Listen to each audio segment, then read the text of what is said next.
Greetings to you.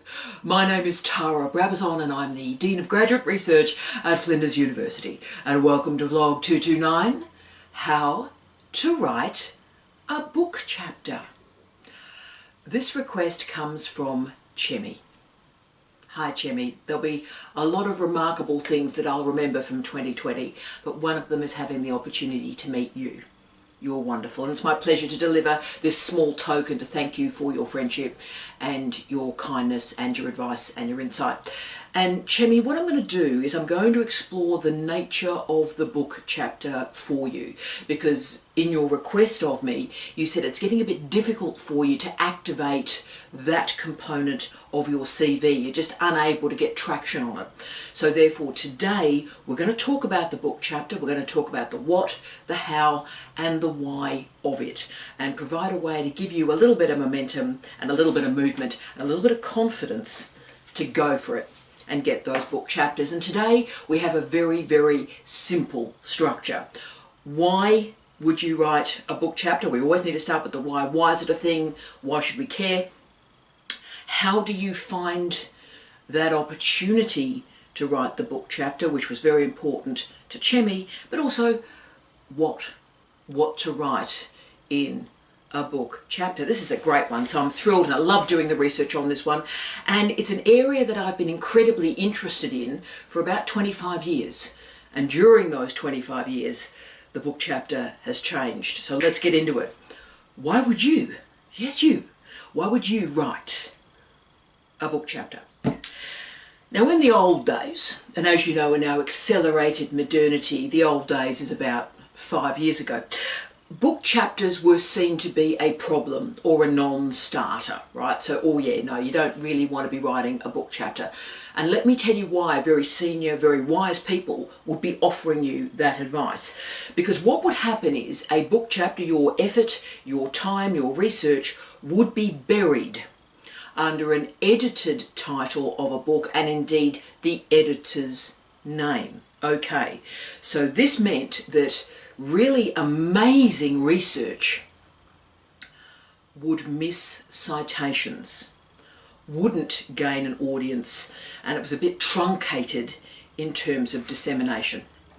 Now, that wasn't an urban myth, that was absolutely true.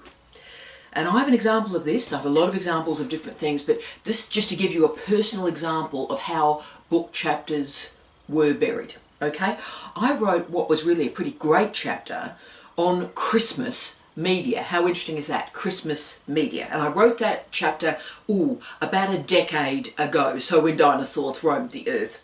Now, that was in the late, great Professor Sheila Whiteley's book. Thinking of you, Sheila. She came up with this great edited collection on Christmas and popular culture. How fantastic was that? So, great idea. Sheila, legendary scholar, fantastic human. And I wrote really a quite innovative post-disciplinary chapter on Christmas and the media. Great. All going well. Now that pretty great chapter is about to stagger to 10 citations in a decade. Okay, so that's the archetype of what I'm talking about. It's like, book chapter's great.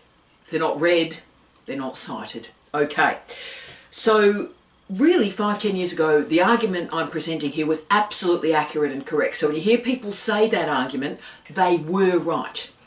But you notice I've put that in the past tense now. They were right. They're no longer right.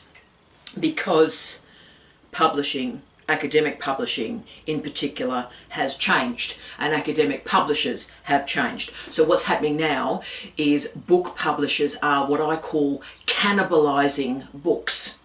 So they're digitizing books, and therefore all those chapters suddenly become individually searchable, and yes, you've guessed it, individually downloadable.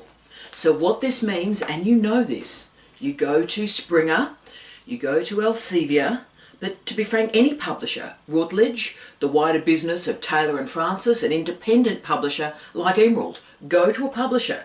And yes, they absolutely publish those edited collections. And they're available in print, so you can buy it as an actual book.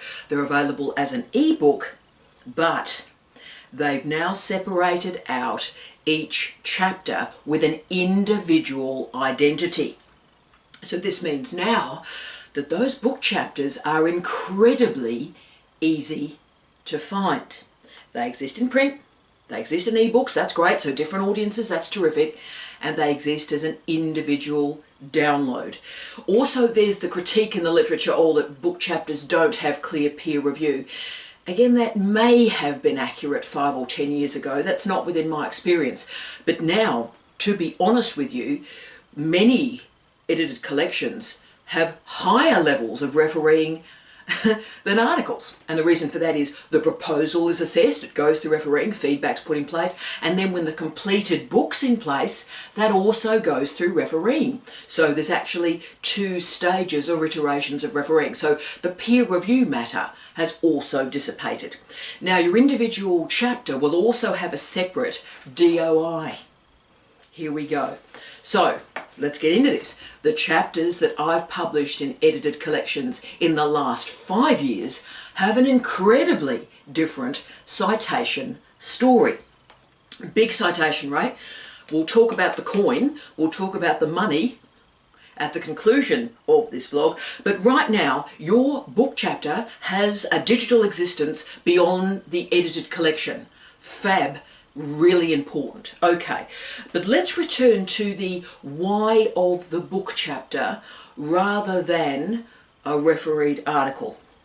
Now, firstly, I wouldn't express that as a binary opposition. In the research that I've done for the vlog this week, the research overtly said, oh, look, what do you decide between a book chapter or a refereed article? Team, the decision is not made in that way. It's not an either or, okay? They are different modes of research. They're different ways of doing knowledge, okay? The strength of an edited collection that you don't see in a refereed article, unless it is, of course, a special issue, and they're rare, is that an edited book can capture collective ideas and voices that are nested around an emerging or interesting concept.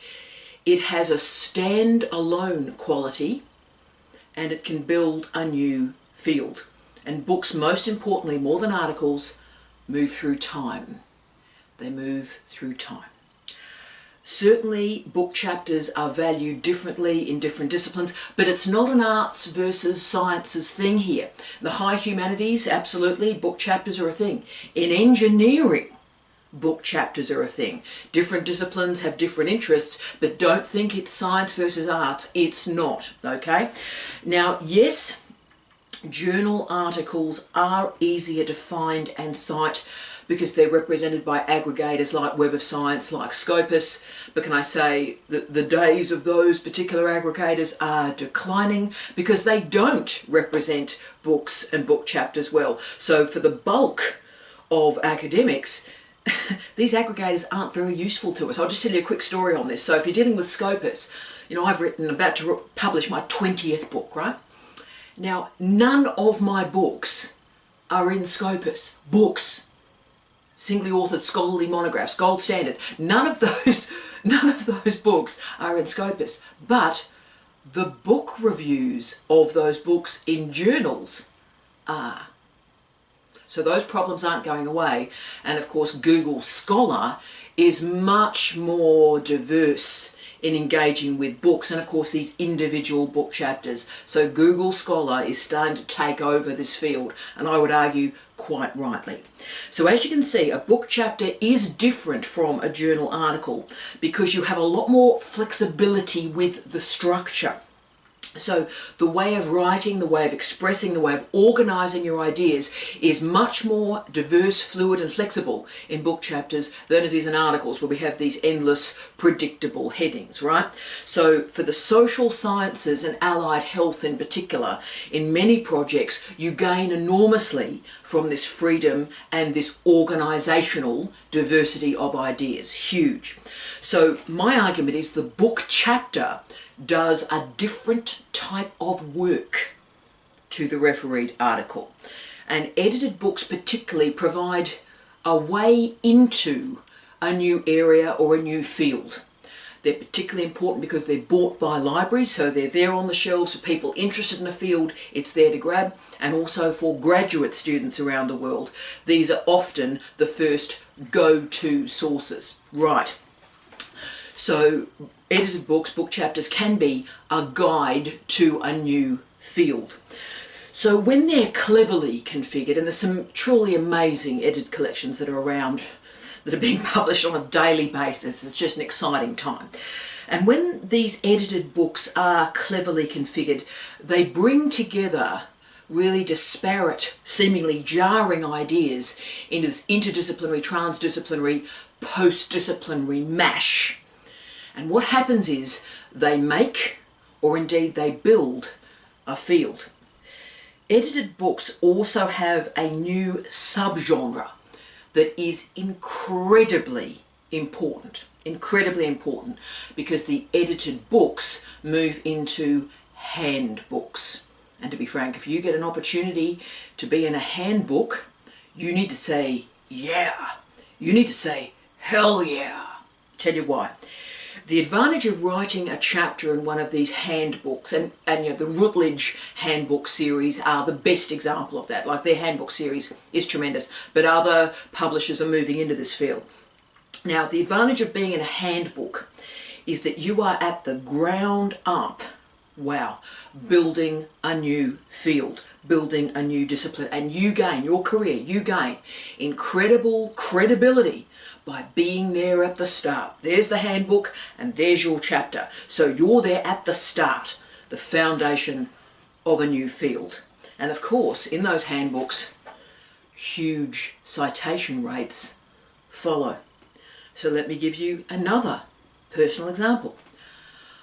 I had the privilege, and it was an absolute privilege, I'm still incredibly humbled and amazed, to be frank, 3 years later, to write a chapter, and indeed to write the last chapter, oh my goodness me, to write the last chapter in the Handbook for Physical Cultural Studies. Handbook for Physical Cultural Studies. Huge book. International book.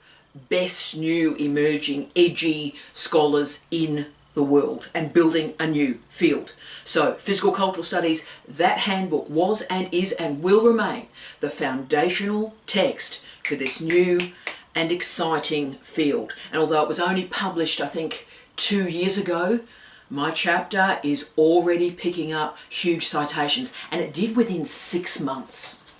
Stunning. So when you're making a decision about whether or not to do a book chapter, don't think about it in terms of book chapter versus refereed article. False binary, team. Think about it in terms of how you would like to structure your ideas, the organisation of knowledge. Think about who your audience is for that research. And the advantage of a book chapter, remember, is it travels through time. So if this is a long-term gig that you want to travel spatially and temporally, the book chapter is the way to do it. And of course, for those handbooks, the audience is huge, and the audience is incredibly long-term.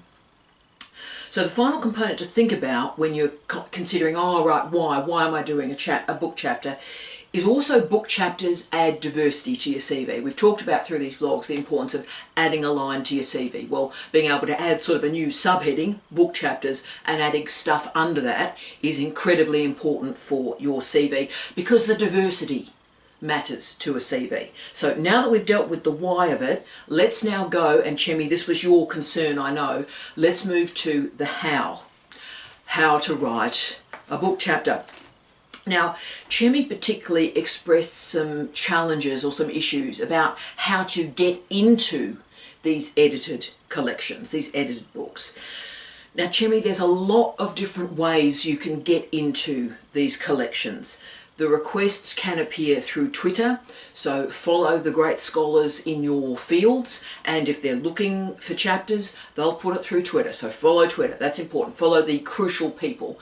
Then follow hashtag PhD chat, hashtag ECR chat, crucial. Also, be active. And I'm always amazed that colleagues don't do this more. Be active on Facebook. You've got a lot of friends who are academics. Tell them you are in the market for a book chapter. Say, if anybody knows anything or hears anything in your departments, let me know. Crucial. Now, I rarely use the word networking. For me, networking is like mentoring. Like, really? But often, there is no doubt that book chapters emerge through informal networks. That is true. But Chemi, there are some edited collections that are incredibly competitive. There's no doubt about that. There's an in crowd. I'm not questioning that. But the overwhelming majority of edited books, the editors are desperate for chapters. But you've just got to try and find where the call for chapters exists. And of course, as I always say to you, Chemi, we never know till we try. So remember, be active, be proactive, be conscious. Don't get disappointed or worried. Keep going, keep saying yes.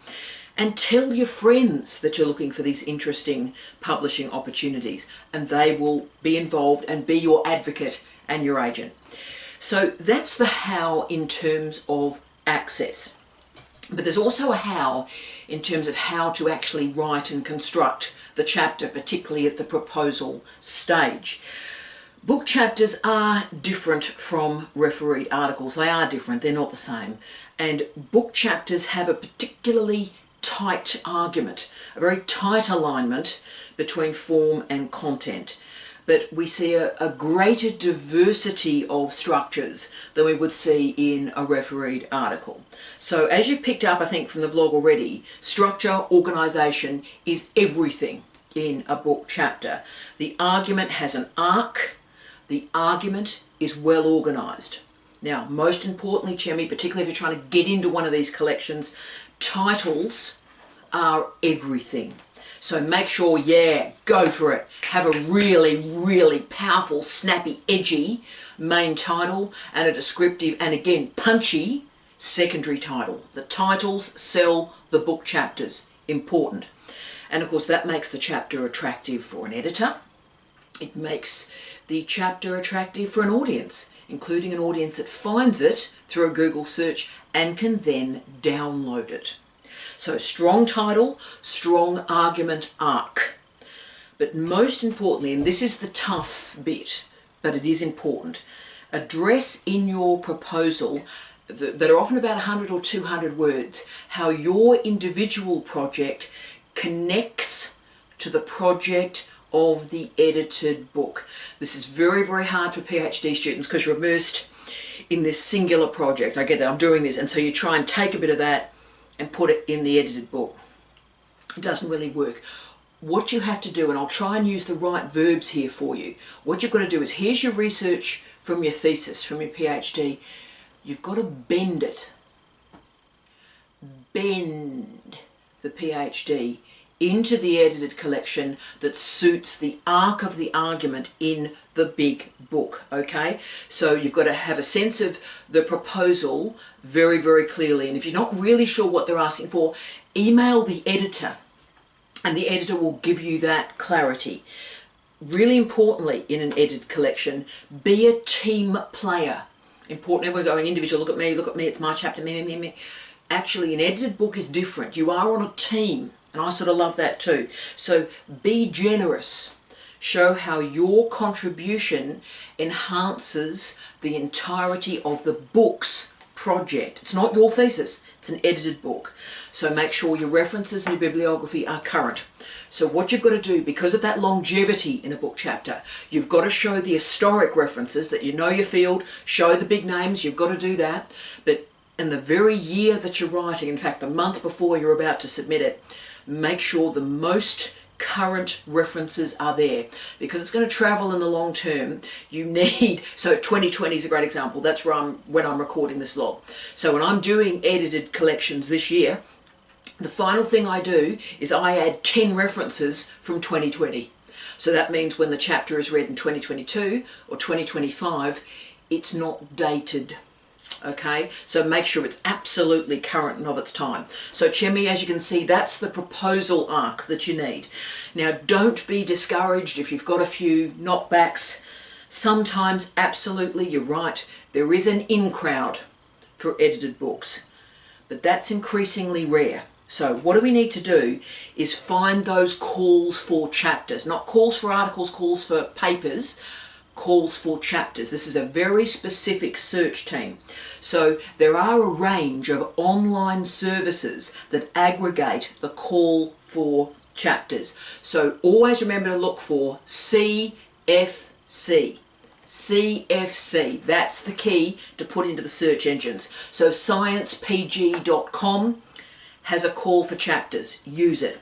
ResearchGate lists calls for chapters, use it. But there's also a nifty site that I actually found this week when I was prepping this for you, and it's changed my life. It's changed my life. And it's EATEL, EATEL.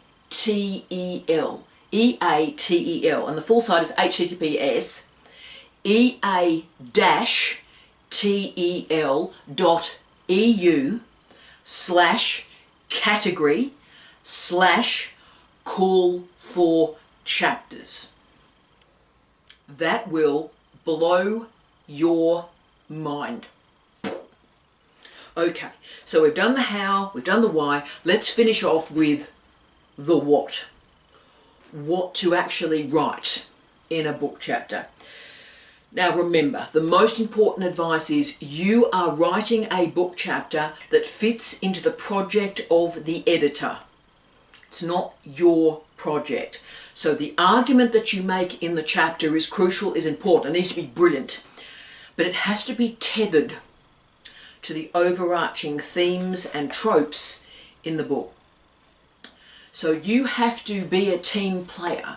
You have to contribute and work within the frame of that book. This is often called a global argument. Important phrase, global argument. So have a sense of the contents page, know the work of the other contributors if you can, cite them if you can. Trick for punters. Therefore, ask the editors for the book proposal they're going to be presenting, and then you can see where your chapter fits and try to avoid, if you can, overlaps. The hardest thing as an editor, and I've edited a lot of books, is the overlap, and that's the hard yakka. So you've got to try and make sure that the project is cut up sufficiently so everybody's moving forward with innovation. And this is particularly important if you come to the project late. Let me tell you what happens. Very frequently, and I mean very frequently, team, an editor puts out a proposal that's accepted by a publisher. Everyone goes away and they write their chapters, but not everyone goes away and writes their chapters. So the deadline hits and people haven't written their chapters. It could be one person, it could be half the collection. So often what you see in these call for chapters is desperation. Authors have not delivered, so an editor or editors are scratching about for a few more chapters. Yeah. So you know what you need to do? You need to jump at those chances. Say yes. But if you are a late starter, do ask to see the proposal, and because you are a late starter, ask to see a couple of the chapters so you can really and quickly nest into the overarching argument. And there's nothing more beautiful, can I say, when you're reading an edited book and authors have the generosity of referring to each other and each other's chapters. It looks amazing. And also, to save yourself time, particularly if you are coming in late, ask for details about referencing style. Pathway to madness, if you've got to keep changing the referencing style. Ask for any specific stylistic issues, particularly around, say, the use of titles or subtitles. Punctuation. Every edited collection has different punctuation, and of course American versus British spellings. Asking all of that early saves you time. You can use those while you're writing rather than at the end. And also aim for that clear, crystalline argument. A great edited collection is diverse, that's the point. A whole series of powerful arguments that come together and summon that global argument. It's like an orchestra. It's like an orchestra. And remember the focus when you're writing that book chapter. Focus very strongly. You need a brilliant introduction and conclusion. This is like a piece of music. You need a really wow, big introduction. Not sort of, oh, in this chapter I will. Nah, story, powerful, bang. Bring them in. make them get that download. Come on, poof. Conclusion, make people feel exhausted, emotional, excited, moving forward. So make the intro and the conclusion really good in a book chapter. You can be diverse, you can be creative, whatever your discipline, go for it. Also clear sections and very strong organisation. This is really where we talk about the story of the research. A book chapter must have that story arc. It should make for interesting reading, and by that I mean results are not enough. As we all know, there are plenty of refereed articles that are published where I've got results, here's an article, results article, result article. Book chapter is a bit more honest than that. Results aren't enough. The story, the arc of the research is needed.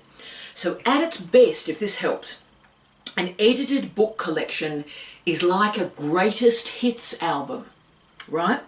It travels through time efficiently. It also provides a great advertisement for you, because what happens is people read that book chapter and go, gee, that's an interesting person. That's an interesting argument, like a greatest hits, and then they go and buy the album. Similarly, they go and have a look, oh, that's an interesting scholar. Let's put his or her name into Google Scholar and see what happens.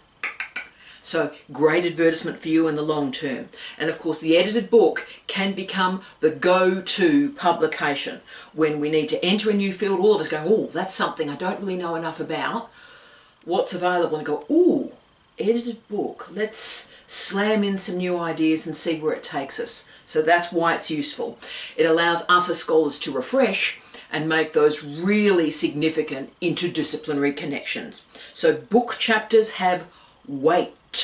They have weight, and they can add diversity to your CV. Finally, I wanted to talk about money. I want to talk about coin. Now, you are very rarely paid for a book chapter, and of course you're really never paid for a refereed article. Indeed, I know many of you are in this sort of cycle of paying for open access. Can I say just about 99% of my stuff is open access. I've never paid $1, so that's a whole other thing. But with a book chapter, you often gain a free copy of the book, which is great, because just to give you an example from those handbooks, they're often $150, pounds, euros, so it's a big chunky book. So that's nice, that's great. But there is also a small but significant income stream, particularly with book chapters. So if you join the Society of Authors, but also the Authors Licensing and Collecting Society, www.alcs.co.uk, then with those two organisations, a funding stream is possible. Now, this is not a lot of money. It's not a lot of money. But over a career, a book chapter can provide an income stream that you will never see with a refereed article. Now, I'm a member of both the Society of Authors and the Authors Licensing and Collecting Society. I'm a proud member of both. I believe in them as organisations because they're strong representative bodies for authors. And the great thing about them is it's all authors. So academic authors, which is great, we're part of the story. And that's wonderful. We're never neglected. We are part of the story. And they recognise and they pay the authors. So when a book chapter is used for teaching or other scholarly purposes, they have to pay for it. So I've made an argument for you in the vlog this week. Some of the vlogs do make a case, make an argument, and you can go, yeah, no. Yeah, no. Or you can go, that's a thing for me to consider. Because there are lots of choices in research dissemination. And look, that diversity is incredibly exciting. But it can also be overwhelming, I know. But look, Chemi, the book chapter is available for your consideration. I wish you love, light, and peace. Tea out.